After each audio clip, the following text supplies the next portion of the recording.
Hey, you've summoned a lesser maker. Today, we're going back to the world of Turnip28. For those who don't know, Turnip28 is set in a world where an eldritch potato has descended from the sky, or it's always been there. Everyone has been eating vegetables that drive them crazy, and they fight over which vegetable is the best. Turnip28's cooler younger brother has just come out called SWILL. SWILL is basically, it's still in the same world of Turnip28, but in the Underdark, in a Victorian-esque city, flooded with oil. The people of SWILL are more obsessed with the fish swimming in the oil rather than the potatoes and the vegetables themselves. I've been really looking forward to diving into this. I've delved into it a little bit. During Christmas, I've kitbashed a miniature, and now we're going to build some terrain for it so that we can play test this, and hopefully I can convince some friends to play with me. You're one of my friends. Play with me. All right, let's get started. So like many projects on this channel, I'm going to start with a concept sketch. When I was looking at photos of stuff that Max has created on his Patreon, he was using a sardine can to look like the top of a submarine. And the cool thing is it's this familiar shape that is being repurposed, and when it's in a miniature scale, it looks like something else. So I thought taking a bottle and using it for like an exhaust port for a steam engine would be a really cool homage to that idea. Using some scrap packing styrofoam, I'm just using my hot wire cutter and roughing out the basic shape of a ship. On top of the ship, I have a miniature sailboat that I got from a thrift store, and I thought it'd be cool if it looked like it's been mounted onto the back, like maybe crashed into it and just sitting on top of the deck. So it's gonna look like it's embedded. So I cut a hole for that as well. And I glued everything together with Great Stuff gap filler, an expandable foam, and it just comes in a can. It's really nice, and whenever you glue anything to foam, this is what I always recommend. I wanted to add a giant fishing rod, and I went to the Dollar Tree and grabbed this like fishing rod pack for a game or whatever, and it was perfect for this. It's like ridiculously huge, and I think it really tells the story of how obsessed they are with getting these fish. I also got some Hot Wheel packs from the thrift store, and these are like a Victorian fire trucks. And while I went up to Oregon, and there was this Napoleonic Dragoon miniature, and I thought it would be really cool to make one of these extra horse heads from this kit into the figurehead of the model. Using 1/4-inch EVA foam, I glued in some sides of the ship using foam adhesive, and I started gluing on little squares of craft foam onto the side of here. That way it looked like it's been really patched together. Interesting thing about those reference photos at the beginning of the video is a lot of the texture that has been added is in the paint job and not necessarily like how well the terrain was actually built.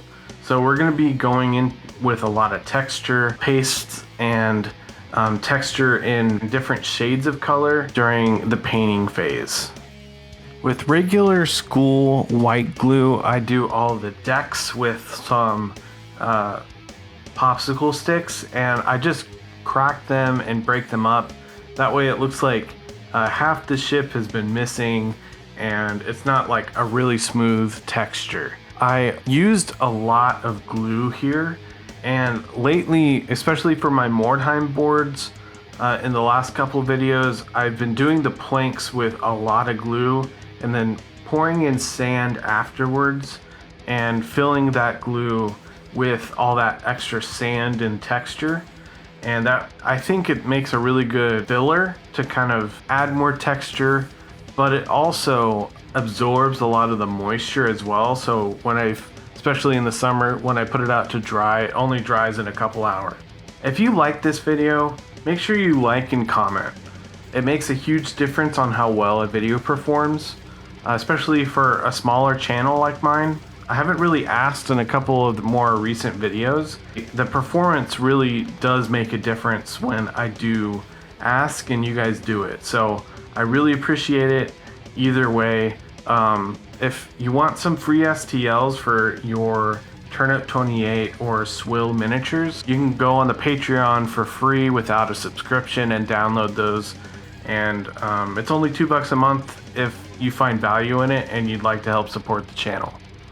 So I painted in a red tide line here, and I think it's to signal whether your ship is sinking to other ships. So once that disappears, you're in trouble. And yeah, so I don't know exactly what the purpose of this is, but I also stipple in some pink as well to make it look like it's faded in some spots. To me, this color really makes a Victorian ship look Victorian. And so I made sure to get this in on the paint job. I also added that tide line to the ship that was kind of tacked on to the top. And then for all the interiors, I stippled on this white paint. And because we're doing this over a black, that color difference allows some of the paint to kind of be opaque and be a little watered down. Just the variation between stippling it on adds a lot more interest and variety.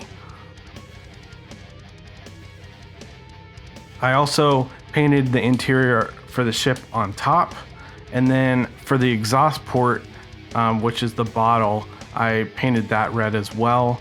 And then for some of the odd panels, I stippled on a gray paint. For the wood in the middle, I painted that brown for obvious reasons. And after that, I made it look a little more faded.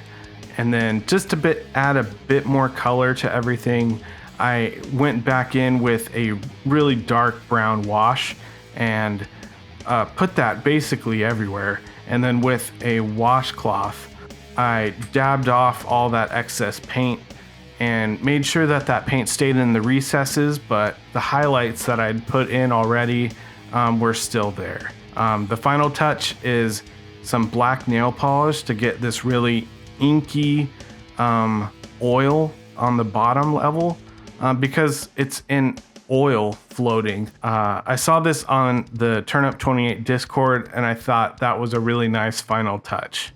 Thank you guys so much for subscribing and all your support on the channel. A special thank you to all of my patrons, Leroy Fetter, Caracol Old School FRP, Burning Heart Custom Creations, James Anders, Hanover Grim Drunk, Treborius, Andy, Corey, Mike, Nick, The Lich's Laboratory, Cabu, The Pessimist, Seb, Lori, RC3D, John, Fabio Soroso, Doom Chupacabra, Sinister Grackle, Silver Fishchin, C.J, Enchanted Raven, What Do I Gotta Roll, Be Up One, Paul, and our newest patron, Grombert. Thank you guys so much for your support. You really make these videos possible. Making a video every week kind of adds up. So having funds set aside when certain weeks are harder to make ends meet, it definitely helps. So thank you so much for that. All right, have a good one.